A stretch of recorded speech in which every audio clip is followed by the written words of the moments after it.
नमस्कार, देवभूमि चैनल में आपका स्वागत है। आज के इस वीडियो में हम बात करेंगे 18 जुलाई से शुरू होने वाले अधिक मास की, जिसे पुरुषोत्तम मास भी कहा जाता है और मल मास भी कहा जाता है। वैसे तो मल मास नहीं कहा जाना चाहिए क्योंकि मल शब्द अच्छा नहीं होता और इस मास में श्री हरि की पूजा करके, अर्चना करके साधक भक्त अपनी मनोरथ को पूर्ण करते हैं, दान धर्म करके अपने जीवन की कठिनाइयों को दूर करते हैं।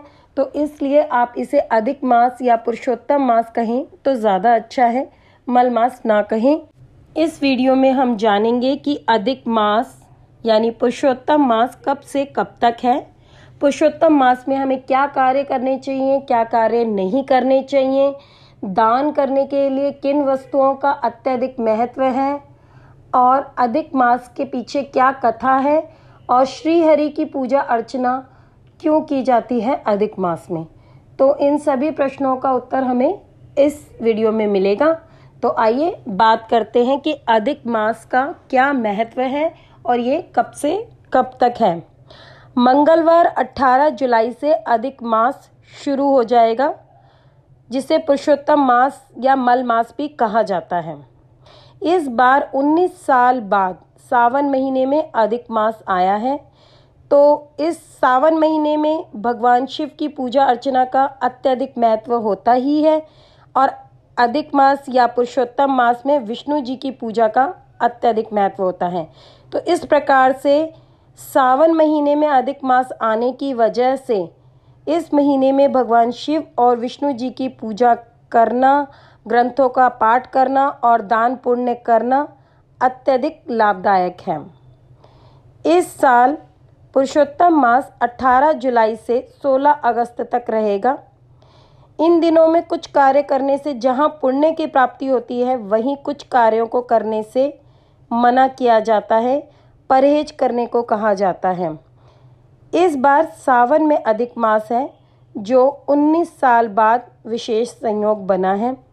4 जुलाई से सावन महीना शुरू हुआ है और अधिक मास की वजह से ये महीना 31 अगस्त की सुबह तक रहेगा। तो इस प्रकार से पुरुषोत्तम मास कहें या अधिक मास कहें, 18 जुलाई से 16 अगस्त तक है। इस माह में सावन की वजह से भगवान शंकर और अधिक मास की वजह से भगवान विष्णु की पूजा अर्चना करने से भक्तजनों को लाभ मिलेगा। अधिक मास में शालिग्राम भगवान की उपासना से भी विशेष लाभ मिलता है, इसलिए हर दिन शालिग्राम भगवान के समक्ष घी का दीपक प्रज्वलित करें, मतलब घी का दीपक जलाएं। ऐसा माना जाता है कि ऐसा करने से साधक को, भक्त को अखंड सौभाग्य की प्राप्ति होती है। अधिक मास में श्रीमद् भगवत गीता के 14वें अध्याय का नियमित रूप से पाठ करें। ऐसा करने से कार्य क्षेत्र में उत्पन्न हो रही परेशानियां दूर होंगी। भगवान श्री विष्णु की आराधना के लिए श्रेष्ठ कहे जाने वाले अधिक मास का आरंभ प्रथम आश्विन शुक्ल पक्ष 18 जुलाई से आरंभ हो रहा है, जो द्वितीय अधिक मास आश्विन कृष्ण पक्ष अमावस्या 16 अगस्त तक चलेगा।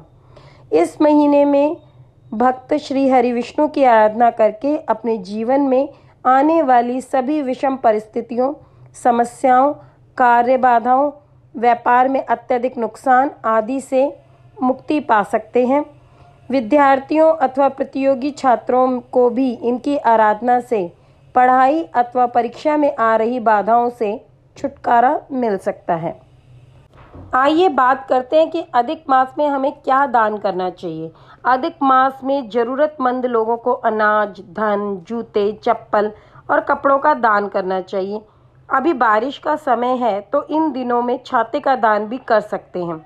किसी मंदिर में शिवजी जी से जुड़ी चीज़ें जैसे चंदन, अबीर, गुलाल, हार फूल, बेलपत्र, दूध, दही, घी, जनेऊ आदि का दान भी कर सकते हैं। परमेश्वर श्री विष्णु द्वारा वरदान प्राप्त मल मास, अधिक मास अथवा पुरुषोत्तम मास की अवधि के मध्य श्रीमद् भागवत का पाठ, कथा का श्रवण, श्री विष्णु सहस्त्र नाम, श्री राम रक्षा स्तोत्र, पुरुष सूक्त का पाठ, ओम नमो भगवते वासुदेवाय, ओम नमो नारायण जैसे मंत्रों का जप करके मनुष्य श्री हरि की कृपा का पात्र बनता है। अधिक मास में निष्काम भाव से किए गए जप, तप, पूजा पाठ, दान, पुण्य, अनुष्ठान आदि का महत्व सर्वाधिक रहता है। परमार्थ सेवा, असहाय लोगों की मदद करना, बुजुर्गों की सेवा करना, वृद्ध आश्रम में अन्न वस्त्र का दान करना, विद्यार्थियों को पुस्तक का दान, कथा, संत महात्माओं को धार्मिक ग्रंथों का दान करना, सर्दियों के लिए ऊनी वस्त्र, कंबल आदि का दान करना सर्वश्रेष्ठ फलदायी माना गया है। इस मास में किए गए जप, तप, दान, पुण्य का लाभ जन्म जन्मांत तक दान करने वाले के साथ रहता है। लगभग 3 वर्षों के अंतराल में पड़ने वाले इस महापर्व का भरपूर लाभ उठाना चाहिए। जिस चंद्र वर्ष में सूर्य संक्रांति नहीं पड़ती उसे मलमास कहा गया है, जिसका सीधा संबंध सूर्य और चंद्रमा की गति के आधार पर निर्धारित होता है। जिस वर्ष 2 एक से महीने आते हैं उसके पहले महीने के शुक्ल पक्ष और दूसरे के कृष्ण पक्ष को मिलाकर पुरुषोत्तम महीना होता है। इस महीने में 33 वस्तुओं का दान करना अत्यंत शुभ माना जाता है। आप 33 वस्तुएं कोई सी भी ले सकते हैं, खाने की भी ले सकते हैं, पहनने की भी ले सकते हैं और अन्य भी जो आपका सामर्थ्य हो उसके अनुसार आप ले सकते हैं। आपसे जितना हो सके गंगा स्नान, पूजा दान अवश्य करें। आइए जानते हैं कि श्री हरि को क्यों प्रिय है अधिक मास। इस मास की महीने में गिनती नहीं होती, मतलब मुख्य महीनों में नहीं होती इसकी गिनती। ऐसी कथा है कि जब महीनों के नाम का बंटवारा हो रहा था तब अधिक मास उदास और दुखी था, क्योंकि उसे दुख था कि लोग उसे अपवित्र मानेंगे, इसलिए भी इसे मलमास का रूप नाम दिया गया।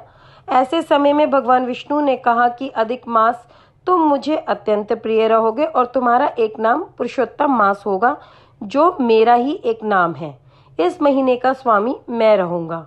उस समय भगवान ने ये कहा था कि इस महीने की गिनती अन्य 12 महीनों से अलग है, इसलिए इस महीने में लौकिक कार्य भी मंगलप्रद नहीं होंगे, लेकिन कुछ ऐसे कार्य हैं जिन्हें इस महीने में किया जाना बहुत ही शुभ फलदायी होगा और उन कार्यों का संबंध मुझसे होगा।